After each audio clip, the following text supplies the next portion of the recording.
You're listening to the G&D Show with Govinda and Dan of City of Bristol College. If you've got any comments or questions for us to read out on the show, then email us at thegdshowbristol@gmail.com. Again, that's thegdshowbristol@gmail.com. Let's get on with the show. Hello everyone and welcome back to the G&D Show. My name is Dan. My name is Gigi. And this week we are here to talk about exams again, but on a different level. We're going to talk about it from a different perspective, right, dude? We're gonna pick a different angle to go from, because indeed it is Mental Health Week this week, and with the exams around the corner, Gigi and I, it was brought to our attention, and we were aware that having it Mental Health Week and then the exams after that, we're like, oh, we got to jump on this. Absolutely, we got to jump on this. So without further ado, I just want to first start with the quote that I have actually lost. Gigi, I've lost it. I've lost the quote. Oh no, you've lost it, have you? What a start, people. What a start. I'm going to see if I can actually remember it now. No, I can't. It's absolutely gone. Hang on a minute. I'll find it. I'll find it right now, because I know it was a banger. It was really, really good. And I was like, that is what I want us to discuss as the opening quote to this. Here we go. Right. It's by William James. So the quote is, "The greatest weapon against stress is our ability to choose one thought over another." Gigi, your thoughts?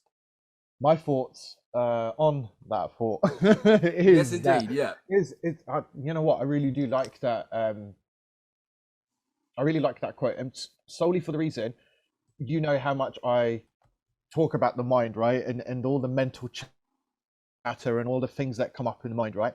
Yeah. So as one can imagine, ladies and gentlemen listening to all of this, whether you are, stressed out, whether you have mental health issues is beside the point. I think we can all agree, me, Dan, and the City of Bristol community and whoever's listening to this, is that the mind is really, really, really active, really active. And I think people worry about not being able to control their thoughts, right? And actually, what you've just mentioned is probably a very good technique of not so much controlling your thoughts, because I think that can be a bit tyrannical, Oh you man, get yeah. a bit obsessed with that. But I think it's what you said. I think the theme of this month has been do one thing and do one thing and do it good. One step at a time. And I think this is basically, what this quote is saying. So, and I think it's perfectly okay to focus on one thing or one thought as it arises. Easier said than done. And of course, hopefully one day we will have a platform we can go into more of the technical stuff. But that's what I'm getting from it. How about yourself, Dan? I mean, yeah, absolutely. When you say choosing one thing and kind of going at that thing, that I immediately thought about the last year. Obviously, I think I look back through my own life and my experiences, and I acknowledge that when I think about my own development through this world and through this life, the one thing that actually I had done that has really, really helped is, like you say, not control your thoughts, because you cannot control your thoughts. For all of you listening right now, there is such a thing as intrusive thoughts. Some of you know what that is. Some of you may not. It's when your brain just fires a thought into your head and you're like, what the hell? Where does that come from? Am I crazy? And I know we've mentioned it before on the show. Mm. But being able to manage some of these deeper thoughts that it can impact the way we feel, and ask ourselves, where does that come from? And actually, when I think choosing one thought over another, the thought I often have is inquisitive, right? What's got me in this state? What's going on in my life that has brought me here? Because we can think that thoughts are random. I like to think that a lot of thoughts are triggered by the tiniest little thing, whether we look at something, whether we hear something, feel something, etc., etc. And it can be so subtle that it feels like thoughts come out of nowhere. So I have to ask myself, what am I experiencing at the moment? Or what have I just experienced that could have set off these feelings I have of stress? What's happening in my life right now? And I'll even say, over the last 2 weeks, I was really, really under it. And actually, I'll even say here on the show that I nearly had to call in to say, like, I don't think I can work at the moment. It was really, really heavy. And I had to continue talking to myself, saying, this is why you're stressed. This is what the reason is. And it wasn't one thing. It was a multitude of things, a collection of things. And acknowledging that. And then once I was able to acknowledge that, choosing the action that was going to be best for me to overcome or at least survive the stress, as it were. I've done the thing and it's actually worked astronomically well. But I had 2 weeks of sitting with that thought and that questioning and like, what's going to work? So that's what I get from this is we still have the capacity in our minds, even though we're stressed, we still have the capacity in our minds to speak over the stress and talk to ourselves in a healthy, positive way. And that takes practice. That does take practice. I know for some young people out there, those negative thoughts that we have, those stressful thoughts we have can feel so overwhelming that they just consume us completely, right? And that can be absolutely true. We still have the power to be able to introduce new positive thoughts into our mind that can support us and that can slowly grow over time as long as we're practicing it to become stronger and stronger and stronger. And that will happen day in and day out, so long as we're continuing to push through effectively. And certainly make sure that we're not reaching any breaking point or any kind of peak point of, of collapse, which also, is really, really detrimental to our well-being. We don't want to get there. So I honestly, really, truly believe this quote. That's why when I saw it, I was like, oh my God, this is powerful. Namely, when we're looking at mental health week and certainly when we're going into that exam period. And actually, I'd even point to, moving out of lockdown as well, going back into the world. I'm sure a lot of people have developed a sort of a social anxiety they're nervous about being around other people and things like that. We always have this power to develop really good self-talk tools to put ourselves in a much more positive position, exponentially, I'm going to say. Exponentially. Fantastic. So yeah, that's my thoughts about it. Well, thanks for sharing that. That's given me plenty of food for thought, yeah. You're listening to the G&D Show with Gigi and Dan. We are two catch-up coordinators at City of Bristol College supporting learners and staff with their study or their work needs. If you feel like anything we've said resonates with you in any way, then please do reach out to us at thegdshowbristol@gmail.com. Again, that's thegdshowbristol@gmail.com. Let's get back to the show. So, the meat and gravy of this topic. I mean, I don't know where you want to start with this, Gigi, actually, because we acknowledged at the beginning of talking about this, there were so many things that we could cover, but what do we want to acknowledge is like the first pinnacle thing that people may be experiencing that would be worth us touching on first? What do you reckon? Because I've got my idea. Yeah, I've got my idea too, and I think we're probably going to be in line with this quite a lot. I think instantly listening to what you're saying and using that as a segue to bring this topic up, I would definitely say that acceptance and being okay with being stressed out and all these emotions and feelings is perfectly fine and valid. I think often what you find in this situation is that in a heightened sense of stress, one would be seeking answers everywhere and everywhere, not actually finding any respite or resolution, which we've all been through, so what I'm trying to say to you is, it doesn't matter what me and Dan are saying, we're going to be as helpful as possible, but you are still human. Yeah. These thoughts, these feelings, they're perfectly valid. Hopefully you'll get some more clarity in a second about that, because I'm actually going to talk about my observations with working with teenagers for the majority of 10 years now, and where I'm at the moment with my own practices, and also what I think might be a long-term solution and a short-term solution. Yeah. How about yourself, Dan? I'm thinking the part that I go to, the word that comes up for me is overwhelm. And how that is or seems to be such a large aspect of so many young people at this time. Because I think, as we mentioned in the previous episode, there's this sensation that there's a whole lifetime anchored on this. And I guess that could also be a reflection of how I felt when I was doing my GCSEs and A-levels. Was I'd actually said, I'd made ultimatums. I'll say this controversially, I made ultimatums for myself, depending on how I was going to perform in the exams. And I look at that now and I go, okay, all right then. That's a bit dramatic, but at the same time, that's how I felt at the time. That is how I felt at the time. There was so much going on as well with myself personally that I just imagine, certainly again, like you know, looking at the students that we've seen and spoken to, there's so much more than these exams happening. And I think in terms of mental health for young people, it's acknowledging what needs to take priority at this moment for them. Really and truly, what actually needs to take priority. And immediately I can already hear teachers, parents, guardians, adults jumping in and telling young people, like, this is what's important. Let me tell you right now, this is what's important. But I think for a young person right now, acknowledging for yourself what really needs to take precedent right now, what is screaming out at you. Because as Gigi and I have been working at the college over the last several months, we've gone through a process of acknowledging that we're here to support learners in their studies. But at certain points, their studies just are not going to be at the top of the priority list. Trying to get someone to focus on something when there's a much larger thing pressing on their mind makes that task so much harder. Being able to soothe the primary stress of someone and knowing, right, that's the thing that you are actually really pressed about. Let's look at that first. Let's talk about that first, so that then we can look at the other things. So we can almost have a cascade of healing, starting at what you feel is the top of your priority list. And we speak about this in the workshops that we're currently running with you guys out at the college. And we'll actually have a live session on Teams about that, which hopefully you will hear about. Of course, if you want to know more, again, email us at thegdshowbristol@gmail.com.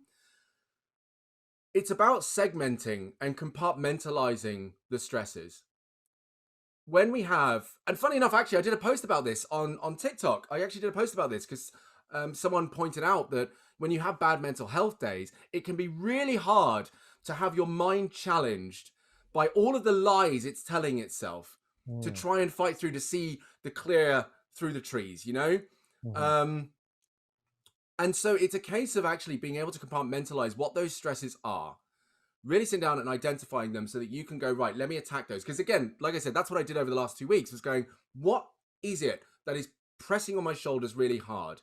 And funny enough, the thing that a lot of people think was the priority was actually at the bottom of my list. A lot of people were saying, oh, you're stressed because this is happening in your life. And I'm like, I'm actually excited about that in comparison to everything else going on in my life. That is not the thing that I'm bothered about. So I think it's important that you work with yourself, listener, to really truly sit and be honest with yourself and go, what is pressing me right now? What is bothering me right now here? And how can I approach that? How can I manage that so that it's pushed down the priority list, so that it's something that I know I can work with? I also want to respect that I think people could be listening to this and they could be thinking of certain conditions, sort of neurodivergent conditions that they have. They're like, well, this is something that's huge. How am I going to manage this? And I don't know. I don't think I can speak to that in the time that we have, looking at all the different neurodivergencies that exist. But again, you can manage that how you see fit, and you can look at and explore the best ways for yourself to manage that. Because you know yourself better than others do. So by all means, work with it. Ask people, talk to the right people. I mean, there's some fantastic people, of course, at the college who are there literally to support you. And if you've gone to people before and it hasn't worked, hey, there's someone else. You know, if you've gone to the doctor and that hasn't worked, there's someone else. If you've got medication for it and the medication's not working, there's another medication, right? There's always more options there. So I'll only say that much about that part. I think when we talk about mental health, we're certainly looking at the umbrella, right? The mental health that literally impacts absolutely everyone.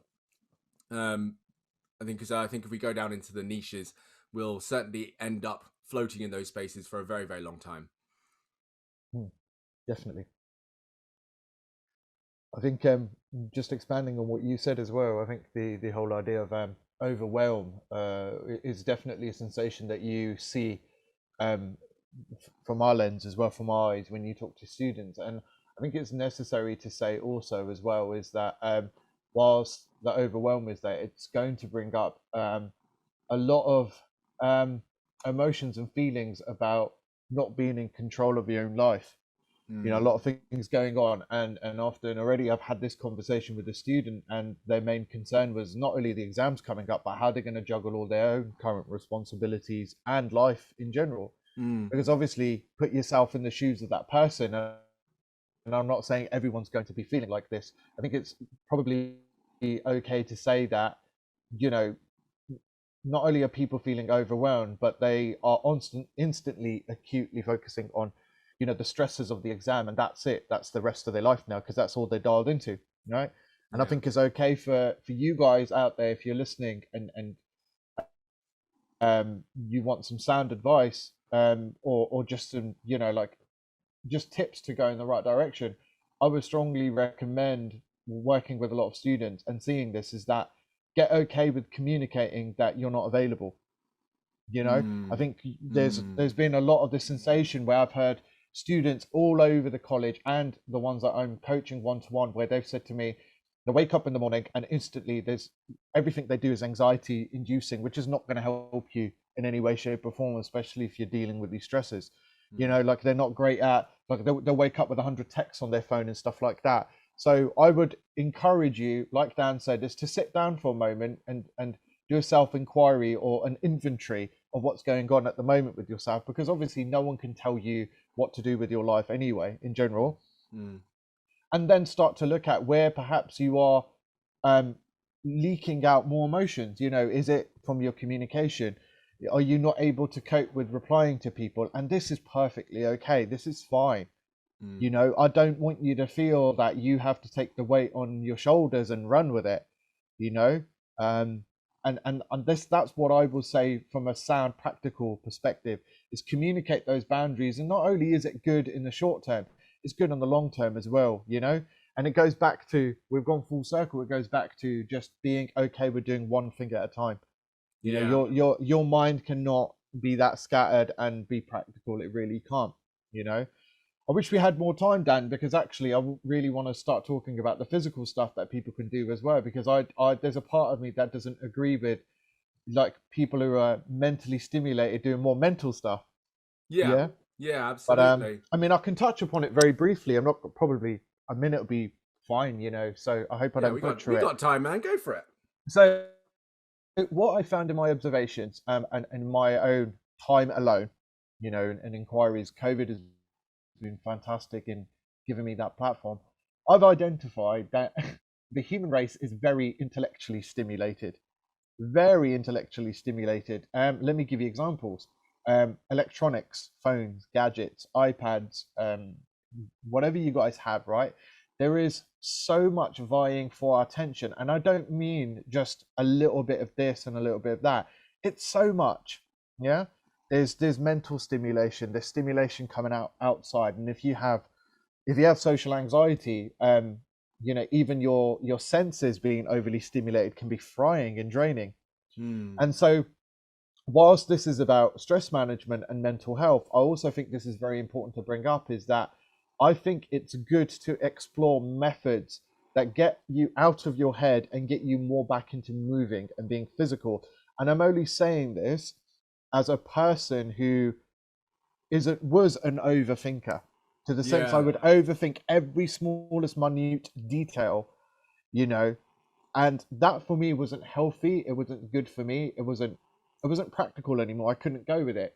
So I would strongly recommend finding something that you find fun, of course, because if it's not fun, it's not going to help out, where your mind can relax, and actually, even if it's for 5 minutes or half an hour, it can switch off literally, and just your body's moving again, you know, because, you know, a lot of our stress is actually embedded in our body. And as much as we can think ourselves out of problems, a stress relief is more like moving your body, basically getting it out of your nervous system, and not just intellectualizing about it. You know, that's what I found from my experiences. If you guys want more information about that, you know, get in contact with me and Dan. I'm more than happy to expand on it. So, for example, I know a student of mine who's taken up yoga. She does online yoga classes, not from recommendations, just because she thought that would be a good strategy for her to get her body moving and kind of quietened down her mind, which was always racing quite a lot, and it's had a great impact. I'm not saying go and do yoga, by the way. You can go and dance in the park if you want to. There's no one way of doing it. I don't want you to fixate on finding the solution. It's all about getting your body moving, and that's it. And like I said, the reason why I say that is because our mind does need a switch off. I don't think we are capable of using our mind as much as we think. It needs a break. Yeah. But that's what I would say, Dan. I would strongly recommend something like that. You know? No, sure. And I actually want to back that up as well, because I know people, I've seen the memes and people joke about this and laugh about this, like when we say breathe and go for a walk and stuff. And I get it, because it does sound, it sounds so small compared to the feelings that we have. It sounds so minuscule compared to the grandiose of what we're thinking and what we're feeling in our bodies and stuff. But this is exactly why, even though I might not, I don't know actually, I'm not sure if I'm losing weight, but even though I might not be losing weight, I will still commit to going to the park down the road from me and skipping, getting my skip rope on, and I do burpees and I do pull-ups on the tree. Like, it is not just because I want to get into some peak physical condition. It is because in that hour that I'm in the park, I forget the rest of the world. I forget it completely. I forget everything because I'm focused on my form, and I'm focused on, you know, getting those extra 20 skips in, and I'm focused on getting the extra rep in and things like that. So it's about putting yourself into a situation where your mind literally is able to switch off. And again, we go over this in the workshop as well. You're giving your mind an opportunity to switch off, because that genuinely is bliss. It's a piece of bliss that you're able to go to. So, and I think I don't do it for peak physical fitness, because that takes me to this place of an expectation that actually I don't want of myself. I don't want to stress myself out thinking about where my body isn't or where my condition isn't. I just want to have some peace and quiet to myself and make, you know, a healthy practice of it. So yeah, of course. So sometimes I play, sometimes also I play video games. But obviously I put limits on how long I'm doing that for. But again, it's this moment of, I just want to put my world somewhere else, right? And it's incredibly powerful. I think the other thing, though, that I want to bring forward is in doing these things, and actually this is why I stopped drinking completely. I wasn't drinking loads and loads and loads at the beginning of the year, but I just stopped drinking and also stopped vaping at the beginning of the year, was because I wanted those things to stop being medicinal. And when I say medicinal, I didn't want them to be, quite literally, a medication or form of medication to stop me from taking on the stress head on in my head. And that's something also that I think we've got to be careful of, because I know people will say, oh, I play video games, that's fine, but they play video games too much. I know people who might say, and teenagers of age will say, oh, no, I go drinking with my mates. Yeah, but you might drink too much. People who smoke, you might smoke too much. Having those things there as a crutch, and obviously I'm not condoning those things at all, they'll be medicinal. And that's the problem. Because there's a famous quote that I heard quite a few years back, which really spoke to me, which was, I try to drown my sorrows, as in, you know, drink them away, but the buggers learned to swim. And it's so true. So true. The other thing that I actually want to point out in all of this, though, is I think we forget that in mental health, or in bad mental health days, they're mental health days, and I think it's important that we identify them as that. They are mental health days, like bad mental health days that we have. They are not forever. They do not persist throughout our life. We can feel that way because they can feel, you know, quite consuming. And again, for young people who may not have the scope, who may not have the experience of life, you know, being on this earth for long enough, they may feel like, oh my God, is this it? Is this life? Like, is this what it is? No, it is not. There are circumstances, unfortunately, where I feel like people feel that way and thus live into that reality. But I will say right now, it is temporary, so long as we seek for the opportunities and feel the moments where it gets better and really sit into them.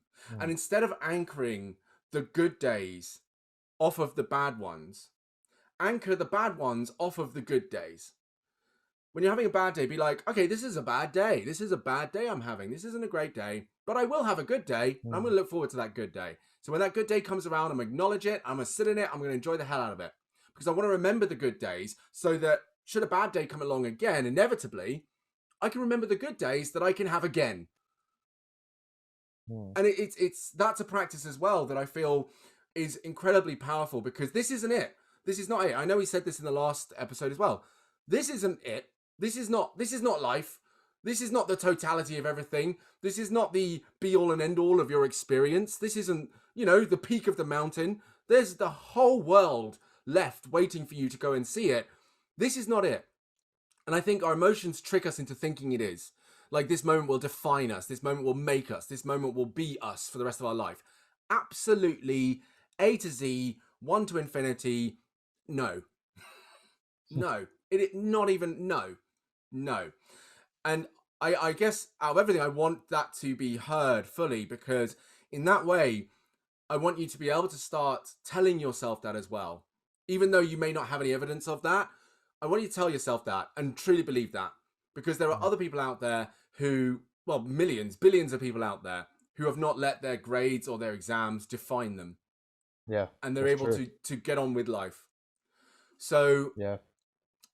On these mental health days that we talk about, I think it's worth acknowledging the temporary nature of them and rewire the way that we think. Even if we have more bad mental health days than good ones over a period of time, it could be years, that can be changed. But of course, it's a slog. It can be a long slog, but it can be changed.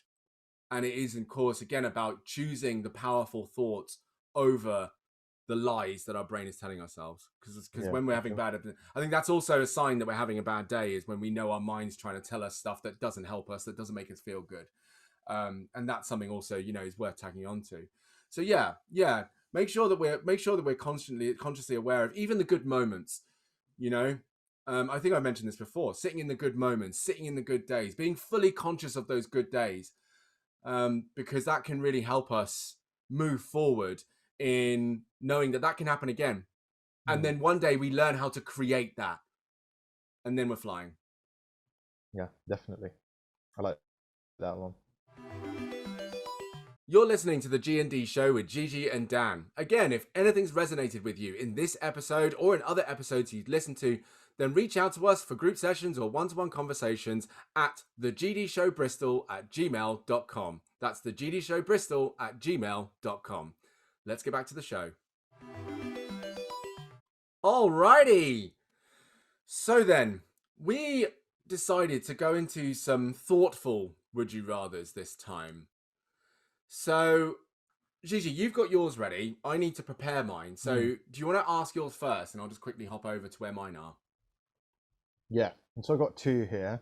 Go on then. I think the first one, I think most of our students would actually, prefer to have these powers actually in this first would you rather. So, go on then. Okay. Especially with exams coming up. So the first one is, would you rather have a huge imagination or a photographic memory?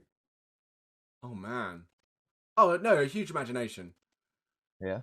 Yeah, God, yeah, absolutely. I mean, I really appreciate my imagination. I'm not saying it's huge. I really appreciate my imagination at the moment because that's what's been allowing me to connect the dots in a lot of stuff that I learn and process and read and watch and yada, yada, yada. So if I were able to expand my imagination further, I would be able to process a lot more and not just for myself, actually, but for the people around me, have a greater impact in a positive way around the people around me and with myself. 100% imagination for sure. Photographic memory is nice, but I don't need to remember certain things photographically. Not that I need to remember them at all, because I think the memories stay with us in terms of our character, not necessarily something we have to always look back to in our minds and so on. So yeah, that's what I would say. How about you? See, I see a massive like a loophole in this question itself. It says, would you rather have a huge imagination? It didn't say anything about having an imagination. So for that very reason, I'm going to go for photographic memory. Okay. Only that for me, that would be literally fantastic. I mean, can you imagine the amount of information you could download in a short period of time? Yeah. That's So that's why I'm going for that. That's a very good point. Yeah, you could learn a hell of a lot faster. And thus help other people with that. That'd be amazing. Yeah, for sure. Oh yeah, I didn't think about it like that. Cool. Okay then. Nice. Okay. So mine is, would you rather have your entire lifetime of experiences converted into a movie that you can watch whenever you want to remember them, or your life turned into a book that can be read and interpreted by anyone? That's a tricky one. Yeah. It's a very tricky one. You literally have put down my childhood and my adult life in one go. That's like my teenage years doing performing arts versus what I do now as a writer. So I'm gonna have to gladly and happily say as a book that can be interpreted as through by anyone. Definitely. Yeah. Nice. Okay. How about yourself? Yeah, I'm thinking because there's the reason I'm thinking about this a bit deeper than I expected to when I first read it is I'm looking at the idea of people having agency, whether it comes into it, other people having agency, and I realize I like the idea of a movie because when I think watching yourself in the third person is a fascinating experience in practicing self-awareness. And actually, it doesn't say anything about anyone else being involved in that in any way. That's a good point. Also, I'm an audiobooker, not a reader as such. So a book is like... Cool. Yeah. Okay. So effectively, I know for me personally, I wouldn't read the book ever. But it would just be my stories out there in the world. And I'd just be like, okay, there you go. Whereas I like the idea of being able to watch a film myself whenever I want to remember them. Because I guess, for the memories that I said I didn't really care about in the previous question. But yeah, I think it's also a case of looking back and going, how was I in that moment really? And how has that impacted me now? And you know what I mean? Yeah. So I didn't think watching them like couch and popcorn situation, but watching them as like, so that was, that was me back then. Oh, interesting. Okay. And seeing how far I've grown, or maybe how far I haven't grown in some circumstances and things like that. So yeah, that's what I go. I go with movie for sure. Okay. Yeah. Nice. Okay then. All right. What is your next one? My next one is, would you rather have a peaceful existence where you never had to worry about the troubles of life,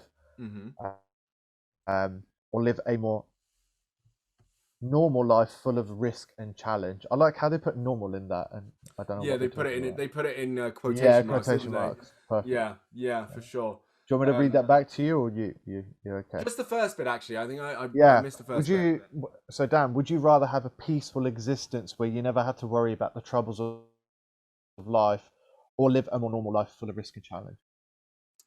Oh no, the risks and challenge for sure. I think this is going to sound away, but an easy life is not an inspired one. When I think about the purpose of life myself, again, it's the ebb and flow of pleasure and suffering, right?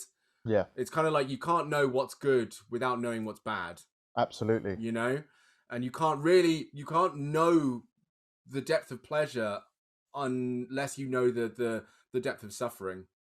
And so it's ironic, I would say. An easy life, sounds great and easy and yada yada yada, but you probably wouldn't appreciate it as much because you wouldn't know what hardship is to appreciate the easiness of your life. So you're kind of just that doesn't sit right with me. That doesn't feel like a life. It does not look like a life. That doesn't look like a good time. I want the suffering with the pleasure and the challenges and so on and so forth, because also through challenges you grow as a person. And of course through that growth you're able to impart, as you and I do, bits of information, knowledge onto other people through their experiences as well. So there's also a great deal to learn and to share in the challenges of life also. No, I don't think an easy life sits right with me at all. And I don't know if I'm trying to think, I might have met people who seem like they have an easy life, and there's just so many things that I just could not talk to them about because they wouldn't understand at all. It's just like, no. I get that. And I think the irony is, I think I'm thinking about people who might be listening and going, oh, I'd want an easy life. Absolutely. And I'd want to ask them, do you want an easy life because you've had it pretty damn hard so far, which speaks to the challenges part. You've had the challenges, so you want to enjoy things, right? Yeah. And actually, isn't there a thing? There is. Yes, there's a psychological study or bit of research that shows this, that actually young people, well, people who have grown up in what's kind of perceived to be an easy life, where their parents have been really good to them all the time and allowed them and so on and so forth, actually still grow up with a challenge because they've never been disciplined, they've never been told off, they've never been told, no, that's wrong. So they actually grow up with a psychological challenge. I can't remember exactly what it is, but because things have been so easy for them, ironically, things get hard. Yeah. So yeah, especially when they foster an identity away from the family, when they become independent. Exactly. That's when it happens. I think in psychology, there's not. I don't think it's the psychology that you're talking about, but in depth psychology and psychoanalysis, they call that's akin to the hero's journey, where that person discovers themselves and they go through kind of like how Hercules went through loads of pursuits and endeavors and went on an odyssey by his own.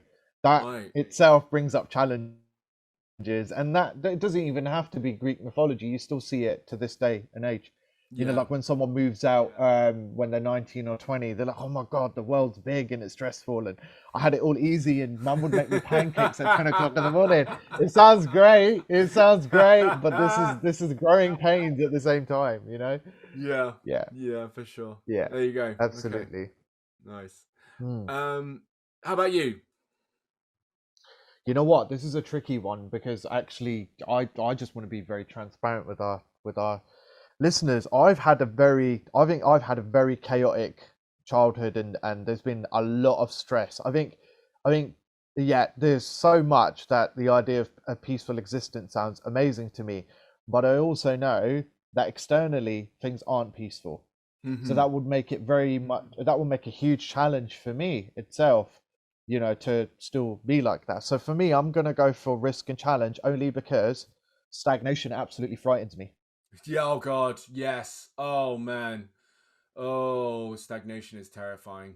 Yes. That's my biggest fear, and then that would not be good for me. So risk and challenge is fine. Like, I think like you said, you grow into it, don't you? You understand and appreciate that life's polarities are ebbing and flowing. You know, they are, you know, one exists in accordance and relationship with the other, right? That's basically how it is. So nice. Yeah, for sure. Cool. Okay, last one. Here we go.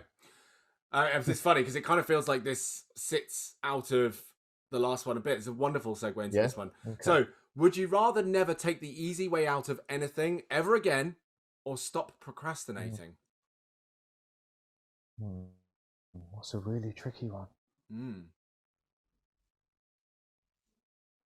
Interesting how they've anchored those as well. Would you not rather take the easy way out? We're thinking, guys. We're just thinking. Everything's... We're just having a thinking moment. You know what, Dan? This is probably is a introspection by Gigi and Dan. This one's a really tricky one. It's really caught me off guard, because both of them are quite relevant to me. I would definitely go out and say, I know this sounds hokey, but I'm going to go with stop procrastination for me. Yeah. I know there's ways you can work around that. How about yourself? Oh no, I was absolutely same. Absolutely the same. The idea of never taking the easy way out of something. Obviously, there's certain times where you're like, well, I'd love to take the easy way out of something, but there are also times where actually taking the hard route is rewarding. But stop procrastinating for sure. I mean, Yeah, like, oh, that needs to be done. Let me just do it now. Like, done. Ta-da! Hooray! But that doesn't necessarily suggest to me that stop procrastinating doesn't necessarily suggest that it's easier or that it's straightforward. I'd be able to get at a task and start working on it, maybe the hard way, maybe the easy way, but at least I'm not delaying it and letting it sit in my head for ages. Well, that's true, isn't it? That's so true. Never taking the easy way out of anything. I'm like, sometimes you need to take the easy way out of something. Jesus. Yeah. I feel procrastination almost intellectualizes our way out of doing the thing. You know, we've got 101 different ways of doing this with Dr. Yada Yada. Stop procrastinating. And dude, like, seriously, I'm going to sound so horrible right now. And by the way, Dan will tell you I'm not that mean in real life. Sometimes the best strategy to doing the thing is doing the thing. Absolutely. You know, I'm sorry. I'm down and do it. Sorry to break that to you. I know, right? It is. Sometimes I don't have the mental energy. You know, sometimes I feel too energetic. It's still the same side of the coin. You know, well, one side of the same coin, I would say. So yeah, just do it. You know, whatever it looks like, whether that's just sitting down and doing it. It's important because I think that's what procrastination does. Yeah. Oh, it's tied to so many things, isn't it? It really is. It's over intellectualizing, or it's a form of perfectionism, or it's and also procrastination, I think, sometimes can be a word that's a cover up for something actually quite good that we're doing sometimes. But it's hard to really know which one's which, because fundamentally it's a matter of, okay, when were you supposed to have started this, and what actual work are you doing towards it? But I just stop. I stop procrastinating altogether, because I think people also forget that when it comes to certain tasks, we think that the task begins when you're sat down writing or actually physically producing something, when actually you could be producing the idea, you could be conceptualizing in your mind, and are you sat down in a moment allowing that to be the process you're going through? Because that, I wouldn't call that procrastination. I would simply call that, again, conceptualizing and creating the idea fully in your head. But again, you still got to set yourself targets of, all right, so when are we going to land then? When are we going to land? Because eventually that evolves into actual procrastination and perfectionism, which we don't want at all. So stop procrastinating. Give me it. Hand it over. Come on. Yeah, that's the one. That is the one. And that is this episode wrapped up, everyone. It's done. Finally, again, thank you very much for listening. The GD Show Bristol at gmail.com. If any of you want to reach out to us for any workshops, any one-to-one conversations, or maybe you just have a question for us that you want us to talk about on the show, but absolutely send that over to us and we will, of course, respond in due time. But otherwise, it is a goodbye from me. And it's a goodbye from Gigi. Amazing. Have a wonderful week, everyone, and we'll see you next week.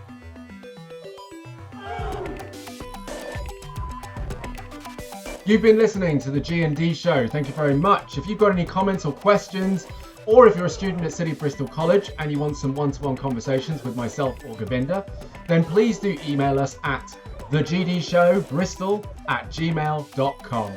Thanks for listening, and we'll see you in another episode.